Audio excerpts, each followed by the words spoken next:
Bonjour les sportifs, nous sommes ici avec Zdeněk pour jeter un œil à la toute nouvelle gamme de raquettes Wilson. Nous allons examiner aujourd'hui les raquettes de tennis Wilson RF01 dont le développement a été supervisé par Roger Federer lui-même.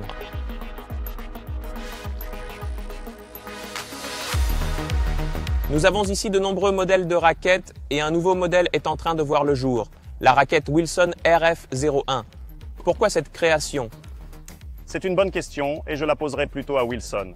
Il existe une histoire intéressante concernant ces raquettes. Roger Federer, alors qu'il jouait encore sur le circuit, a décidé de développer pour lui-même une nouvelle raquette qui serait en adéquation avec son style de jeu plus moderne, ses capacités, son âge un peu plus avancé et qui l'aiderait à améliorer ses performances au tennis. Plus tard, à la fin de sa carrière de tennisman professionnel, il aurait été dommage de jeter cette raquette, ou au moins le concept de cette raquette. Il a alors été décidé d'en faire un nouveau modèle Wilson. Ces raquettes sont entièrement nouvelles et nous n'avons pas encore déterminé leur utilisation idéale. Nous savons aussi que Roger Federer a toujours joué avec des raquettes Wilson Pro Staff.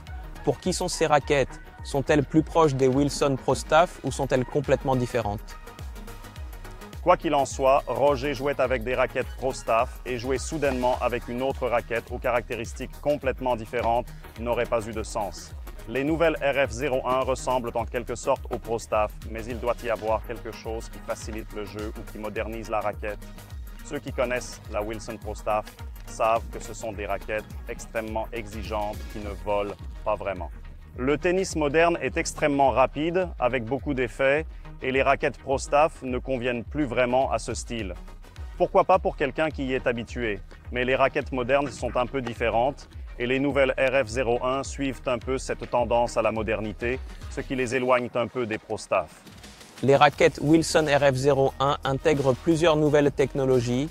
L'une d'elles a été baptisée Sabre et s'applique au cadre. La technologie dénommée Feel est chargée d'absorber les vibrations. Et une nouvelle technologie appelée Glide Guard concerne le pare-choc. Comment tout cela vous a-t-il affecté? Qu'avez-vous pensé de ces raquettes? La plus grande différence par rapport à la Pro Staff est justement ce cadre qui est plus plat. Grâce à son nouveau cadre, cette nouvelle raquette vole plus facilement. L'aérodynamisme de cette raquette est tout simplement meilleur et c'est justement grâce au cadre. Le pare-choc maintenant intégré au cadre améliore également l'aérodynamisme. En ce qui concerne l'amortissement des vibrations, j'avais peur que la raquette soit influencée par le style de jeu moderne, qu'elle soit conçue pour les joueurs récréatifs moins avancés et qu'elle soit trop amortie. Mais à mon avis, l'amortissement des vibrations est ici parfaitement réglé. Je reçois toujours d'excellentes informations dans la main et je conserve un excellent toucher de balle. Et cet amortissement ne transmet pas dans la main les mauvaises vibrations. Elle n'est donc plus aussi exigeante que par exemple la Pro Staff grâce à son amortissement des vibrations. Zdeněk, nous savons ici 3 modèles de raquettes. De quel modèle s'agit-il? La version la plus lourde est la raquette RF01 PRO. Elle pèse 320 grammes, a une surface de tête de 98 pouces carrés, un équilibre à 315 mm et un plan de cordage 16-19. La version intermédiaire, probablement la plus populaire, est la version RF01 sans aucun suffixe et a exactement les mêmes paramètres que la raquette plus lourde, sauf qu'elle est plus légère avec 300 grammes. Et nous avons ici la version la plus légère, RF01 Future, qui ne pèse que 280 grammes et un équilibre à 315 mm. La tête a encore une surface de 98 pouces carrés et un plan de cordage 16-19. Cela me semble un déroutant car je n'y suis pas habitué. Pourquoi y a-t-il entre les modèles Future et Pro une raquette sans désignation? Wilson affiche généralement sur ses modèles un numéro qui indique la taille de la tête et une lettre qui indique le poids. Une nouvelle ère commence peut-être avec ce modèle, ou cela ne concernera peut-être que ce modèle. D'un autre côté, je pense que ce n'est pas complètement anormal, car la version la plus lourde est le modèle Pero, destiné aux joueurs les plus exigeants. La version standard n'a pas de suffixe. Il pourrait y avoir quelque chose, c'est vrai. Et la version la plus légère est baptisée Future, tout simplement pour les joueurs qui ont l'avenir devant eux. Je vais maintenant examiner les différents modèles et commencer par la raquette RF01 PRO. Nous sommes habitués aux raquettes de Federer qui sont lourdes. Celle-ci est encore lourde, mais pas autant. Comment cela se traduit-il en termes de sensation de jeu avec cette raquette? Tu as raison, la Pro Staff RF97 originale, qui se présentait comme la raquette de Roger, pesait 340 grammes. En réalité, Roger jouait avec une raquette qui 389 grammes, donc encore un peu différente. Mais il est vrai qu'il existe une tendance à jouer avec des raquettes de tennis plus légères. Malheureusement, même de nombreux joueurs de compétition de plus jeune génération utilisent des raquettes de 300 grammes et je pense que c'est dommage. Cette raquette, une raquette plus lourde, nous offre des avantages tels qu'une plus grande énergie, plus de stabilité et plus de précision. Mais c'est simplement une tendance, le tennis s'accélère, donc je comprends. Et dans ce cas, le poids de 320 grammes de cette raquette, version RF01 PRO, est vraiment approprié. Pour un joueur qui veut une raquette lourde, ces 320 grammes feront toujours l'affaire. Et étant donné qu'elle est plus moderne que, par exemple, les anciennes Pro Staff, elle n'est pas aussi exigeante que celle-ci. Je n'attendais pas grand-chose de ces raquettes en général, ni de la RF01 Pro. Comme je l'ai dit précédemment, et vous pouvez le croire ou non, mais quand j'ai entendu parler de cette raquette il y a quelques mois, j'ai eu peur que ce soit plutôt un coup marketing censé attirer les fans de Roger vers un nouveau modèle, ou que ce soit plutôt un conte de fées. Mais quand j'ai frappé la balle avec cette raquette pour la première fois, j'ai compris que c'était une raquette incroyable et que Wilson avait réussi quelque chose d'extraordinaire à mes yeux. Ceux qui me suivent savent que j'ai en effet choisi cette année de nouvelles raquettes pour remplacer les Pro Staff et j'ai opté pour les Wilson Blade. Si ces raquettes avaient été disponibles à ce moment-là, je les aurais choisies car elles sont plus modernes et volent plus facilement que les Pro Staff. Le sweet spot était légèrement plus grand, mais ce qui m'a vraiment surpris, c'est qu'elles offrent une stabilité incroyable, similaire à la R87, et je suis vraiment très enthousiaste. Par rapport au Pro Staff, elles donnent un peu plus d'énergie, mais toujours sous contrôle. Le sweet spot est en fait un peu plus grand, mais pas de beaucoup. Les cordes sont plus rapprochées dans le sweet spot et favorisent donc les coups plus directs en permettant une précision incroyable. Ensuite, elles s'éloignent légèrement les unes des autres et absorbent donc plus de spin, ce qui redonne de l'effet. Par rapport au Pro Staff, je vais toujours la comparer au Pro Staff. La raquette n'a pas un équilibre aussi centré sur la main et aura donc probablement un poids de swing plus élevé, ce qui la rend un peu plus exigeante.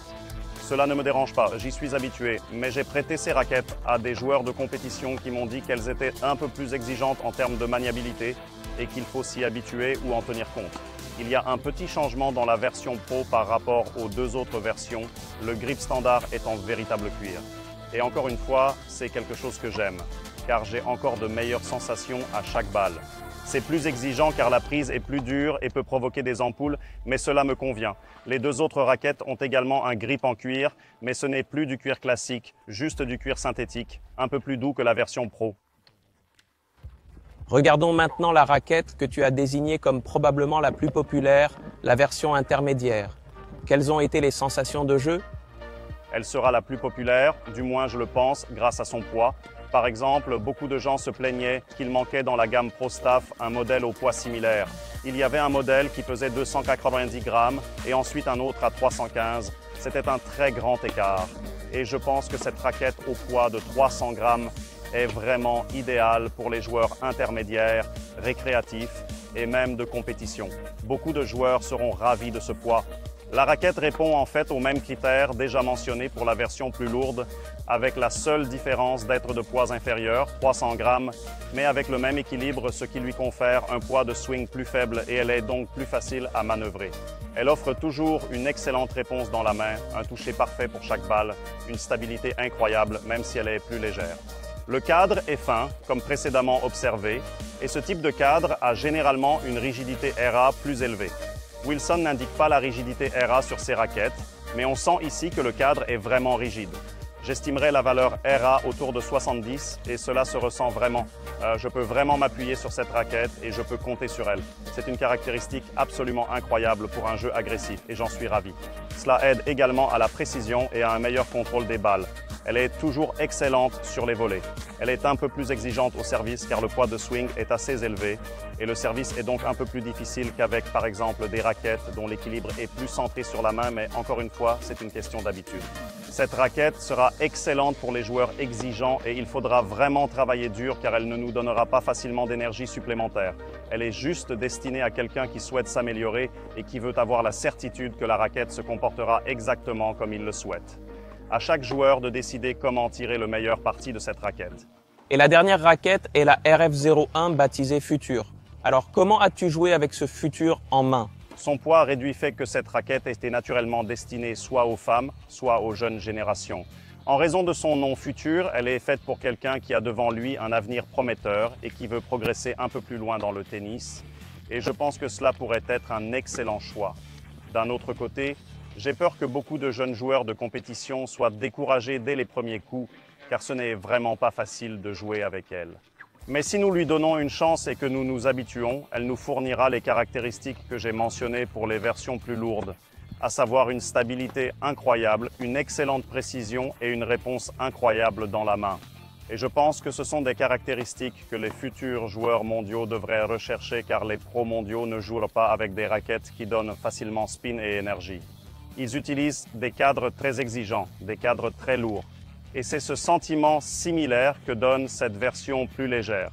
C'est pourquoi j'espère que les jeunes générations de joueurs de compétition lui donneront une chance et comprendront peut-être que oui, il faut travailler dur, mais qu'ils obtiendront ensuite le meilleur que peut offrir la raquette. Et enfin, nous n'avons ici que 3 raquettes, ou plutôt, il n'y a que ces 3 raquettes dans toute la gamme, ce qui, d'après ce que tu as dit, laisse penser qu'elles ne seront pas destinées à un très large éventail de joueurs.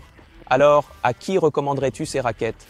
Tu as raison, et c'est logique qu'il n'y ait que 3 versions, car ces raquettes sont faites pour ceux qui ont déjà maîtrisé la technique, les joueurs exigeants, et qui veulent avoir le maximum de contrôle de leur jeu ou de leur coup. La raquette, comme je l'ai dit, est vraiment assez exigeante par sa rigidité, sa maniabilité, mais cela nous permet d'avoir ensuite les sensations mentionnées. Et je pense qu'un joueur exigeant qui souhaite s'améliorer, quel que soit son âge, devrait vraiment apprécier ces caractéristiques. Et c'est pourquoi je pense que les 3 versions suffisent amplement aux jeunes générations, comme aux joueurs adultes ou habitués aux raquettes lourdes. Donc, pour moi, les 3 versions suffisent amplement. Personne ne jouera avec plaisir avec cette raquette. Elle ne fournira pas facilement de l'énergie. Mais c'est une arme précise et c'est à vous de décider ce que vous voulez en tirer. Joueuses et joueurs de tennis. C'était la revue des raquettes de tennis Wilson RF01 dont le développement a été supervisé par Roger Federer lui-même. Envoyez-nous dans les commentaires ci-dessous vos questions à propos de ces raquettes. Vous trouverez ici d'autres vidéos de tennis. N'oubliez pas de partager, d'aimer, de vous abonner à notre chaîne et vive le sport.